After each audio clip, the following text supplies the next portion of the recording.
Senator Ludlam. There are on a different matter, Mr Deputy President. Yes. Thank you. I move that the Senate take note of the Attorney-General's answer on behalf of the Foreign Minister. I put some questions to him earlier on the issue of the cessation of hostilities in the Syrian civil war that may open space on the ground for an actual peace process in a serious way that we've not seen in the full 5 years that the horror of the Syrian civil war has been unfolding. I was interested to know specifically what resourcing, what kind of commitments, what sort of diplomatic energies the government is expending on bringing peace to that war-torn region. Now, whatever your views on the Australian government's intervention in Iraq in 2003 that ripped that country apart and laid the groundwork for the emergence of Islamic State, Australia's role in the Syrian civil war is nonetheless much more ambiguous.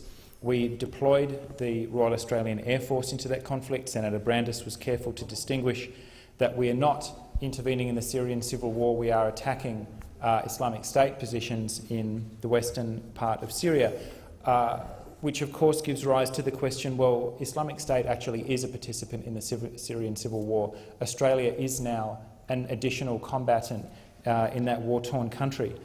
But as former Prime Minister Abbott and his former Defence Minister, Minister Andrews, rushed to stand in front of a dozen flags and cheer on the deployment of the Australian Defence Force into that war-torn region, where is the announcement now that it appears at long last that the agony of that country may be brought to an end?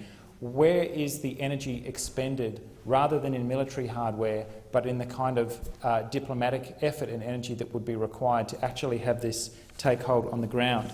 Yesterday, I was honoured to meet two Syrian refugees who have made lives for themselves. Bassam Alamad has made a life for himself now in Turkey, lives in Istanbul, and Raim Saitona, apologies if I've pronounced either of your names incorrectly, who's now resident in Ottawa in Canada.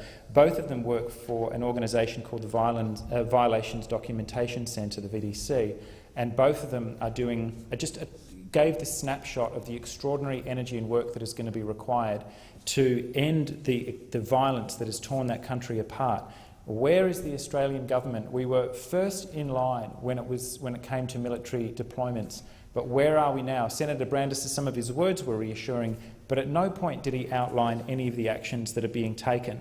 One thing that we could do, and one thing that the government could have done, is clarified exactly why it is that Canada has rescued 800 times more refugees than the Australian government.